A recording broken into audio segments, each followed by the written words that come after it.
में डॉक्टर प्रतिभा राय बाथम अपनी YouTube channel health ज्ञान सरल भाषा में आपका स्वागत करती हूँ।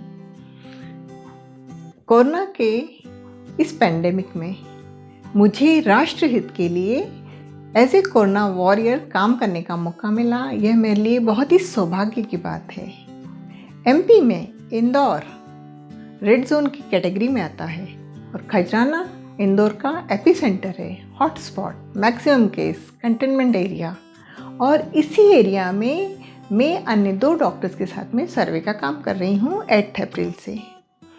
अब क्या करते हैं हम इस सर्वे के दौरान और क्या फ़ायदे हैं इस सर्वे के? तो सबसे पहले इसका उद्देश्य और फ़ायदा यही है कि जो भी सस्पेक्टेड केस हैं उनकी अर्ली डायग्नोसिस हो जाती है कि वो कोविड पॉजिटिव हैं, तो इसीलिए उनकी अर्ली ट्रीटमेंट शुरू हो जाती है और यही कारण है कि उनमें मैक्सिमम रिकवरी होती है और कॉम्प्लिकेशंस कम होते हैं। साथ ही साथ हम इनके प्राइमरी कॉन्टैक्ट्स जो रहते हैं, जो इमीडिएट कॉन्टैक्ट में आते हैं, उनको भी ट्रेस करते हैं। तो ये जो प्राइमरी कॉन्टैक्ट्स हैं ये उनकी जनरली फैमिली मेम्बर्स या उनकी नेबर्स हो सकते हैं। इनमें सिम्टम्स हो सकती हैं। अगर सिम्टम्स हैं देन अगेन इनकी भी अर्ली डायग्नोसिस और अर्ली ट्रीटमेंट शुरू हो जाती है और मोस्ट ऑफ द टाइम इनमें सिम्टम्स अभी डेवलप नहीं होती है। तो यही मेन रीज़न है कम्युनिटी स्प्रेड का। तो ये कम्युनिटी स्प्रेड को रोकने में ये surveillance programme is very important. Surveillance के लिए खजराना में हमारे पास 50 टीम्स हमारे अंडर में काम कर रही हैं और हर टीम में 3 मेंबर्स मैन हैं। पहला स्वास्थ्य विभाग का आशा कार्यकर्ता, दूसरा महिला एवं बाल विकास की आंगनवाड़ी कार्यकर्ता या सहायिका, तीसरा शिक्षा विभाग की टीचर्स। तो ये जो तीनों हैं these are the frontline warriors जो डोर टू डोर जाके सर्वे करती हैं और उनकी एंट्री एक ऐप में करती हैं जो उनके मोबाइल में डाउनलोडेड है। वहाँ वो कुछ क्वेश्चंस पूछती हैं।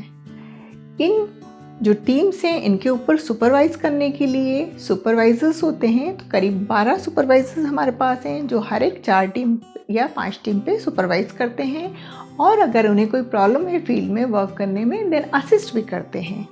इन सुपरवाइज़र्स को हम लोग मॉनिटर करते हैं और वे डायरेक्ट हमारे कांटेक्ट में होते हैं।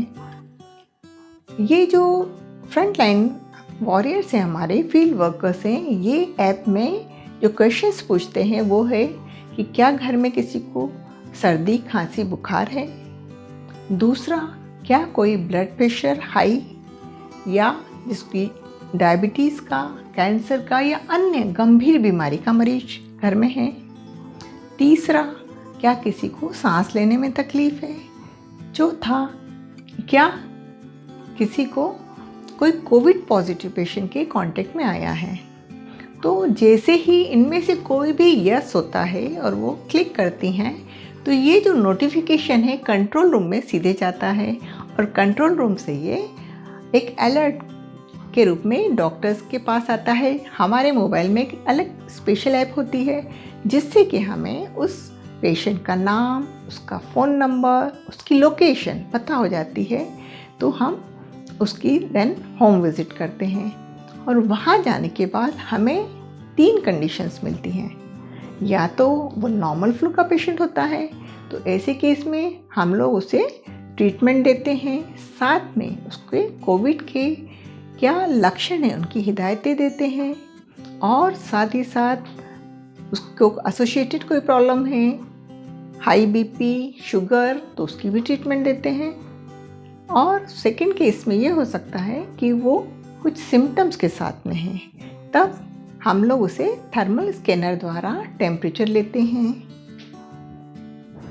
थर्मल स्कैनर जिसमें कि एक डिस्टेंस से उसका टेम्परेचर लिया जाता है जिससे कि अगेन कॉन्टैक्ट पेशेंट से हमारा नहीं होता है और ये मल्टीपल पेशेंट्स पे हम यूज़ कर सकते हैं।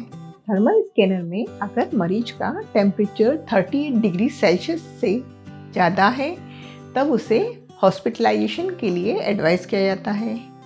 उसे सांस लेने में तकलीफ़ है तब हम पल्स ऑक्सीमीटर से उसका सेचुरेशन लेवल ऑक्सीजन का क्या है ब्लड में ये मेज़र करते हैं। अगर ये 95% से कम है तब उसे हॉस्पिटलाइजेशन के लिए एडवाइस दी जाती है, और अगर बहुत ही इमरजेंसी है तो तुरंत 108 बुलाकर उसे एम्बुलेंस द्वारा भेजा जाता है।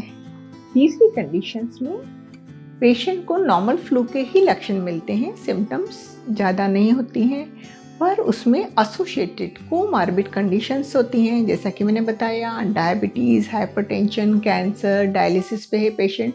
इन सब कंडीशंस में उसकी इम्यूनिटी चूँकि कॉम्प्रोमाइज़ रहती है, इसलिए हम लोग उनकी वहीं होम सैम्पलिंग कराते हैं, जिसके लिए हम आरआरटी को रेफ़र करते हैं। अब ये आरआरटी क्या है? This is a rapid response team जो हमारे साथ लिंक्ड है। जैसे ही हम उन्हें इन्फॉर्मेशन देते हैं, वे लोग आकर उसका मुंह के पीछे भाग का, साथ में नाक के पीछे भाग का, जैसे कि ओरोफेरिंग्स या नेज़ोफेरिंग्स कहते हैं, यहाँ दोनों जगह से सैंपल लेते हैं और फिर कोविड-19 की टेस्ट के लिए लैब में ये सैंपल भेजा जाता है। हमारे फील्ड वर्कर्स द्वारा प्रत्येक दिन अगेन इन सभी घरों का डेली फॉलोअप किया जाता है तथा अपॉइंटमेंट की जाती है, और हम लोग जो हमारे पेशेंट्स हैं उन लोगों का भी एवरी थर्ड डे फॉलोअप करते हैं, और रैंडमली भी जाके फील्ड में हम चेक करते रहते हैं।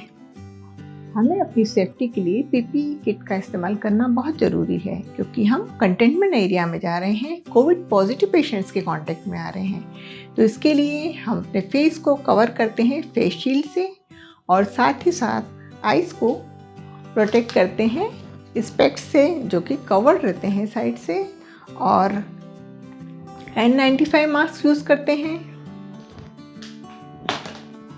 पूरी बॉडी को कवर करते हैं पीपीई किट से। हैंड्स की सेफ्टी के लिए ग्लव्स का इस्तेमाल करते हैं, और शू पे शू कवर्स पहने जाते हैं।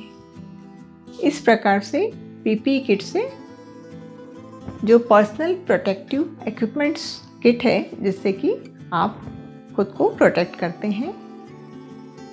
आप लोग समझ सकते होंगे कि गर्मी के मौसम में इतना कवर होते जाना, पीपीई किट पहनना कितना मुश्किल काम होता है।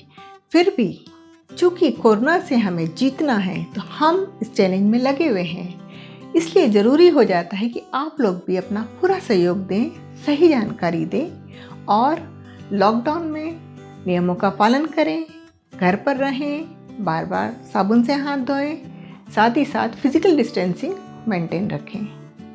आशा करती हूँ कि आप लोगों को ये वीडियो बहुत पसंद आया होगा, बहुत सी जानकारी मिली होगी।